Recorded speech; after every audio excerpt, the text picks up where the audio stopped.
Salut les cathos, j'espère que vous allez bien. Voilà, surtout les cathos, n'hésitez pas à partager la vidéo, merci. Aujourd'hui les cathos, nous sommes le 12 janvier et nous fêtons Sainte Marguerite Bourgeoys. Marguerite Bourgeoys est née à Troyes en France le vendredi saint 17 avril 1620. Elle fut préparée longuement par des voies toutes providentielles à sa mission future. À 20 ans, lors d'une procession, la Sainte Vierge la regarda et lui sourit. Dès lors, Marguerite renonça aux parures et aux amusements de son âge, et entra dans la société des enfants de Marie, dont elle devient la présidente. 10 ans plus tard, le jour de l'Assomption, Jésus enfant, âgé de 3 ans, lui apparaît dans l'hostie de l'ostensoir. Il embrase son cœur des flammes de la divine charité, lui inspire un souverain mépris pour tous les biens terrestres et lui communique une immense soif des âmes. En 1653, Marguerite Bourgeoys s'embarque pour le Canada à 33 ans. La Vierge lui dit « Va, je ne t'abandonnerai pas ».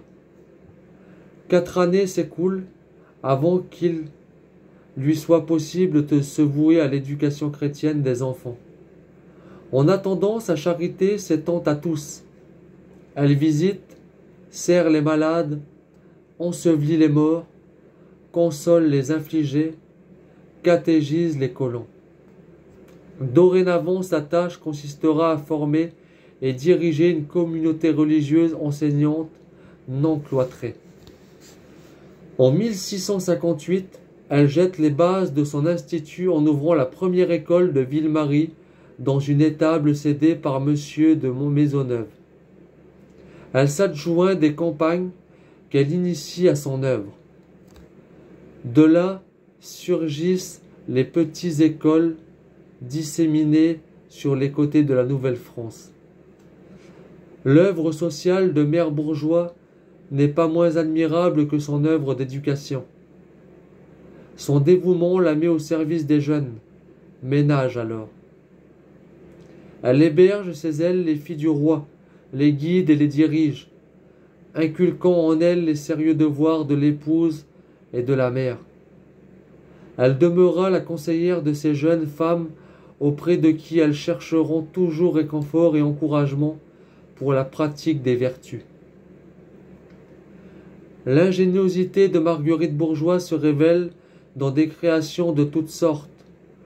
Ouvroirs pour les jeunes filles et les épouses, école normale pour la formation de ses compagnes dans l'éducation, œuvre des tabernacles qu'elle fonde avec la recluse Jeanne Lebert, congrégation pour jeunes filles. Après 47 ans de travaux bénis du ciel et de la Sainte Vierge, Marguerite Bourgeoys s'éteint à 80 ans, avec la réputation d'une âme éminente en sainteté. Le 12 novembre 1950, dans une cérémonie solennelle à Saint-Pierre de Rome, Pie XII l'a déclarée bienheureuse. Depuis cette date, elle a reçu les honneurs de la canonisation. Que Dieu vous bénisse et à plus les cathos.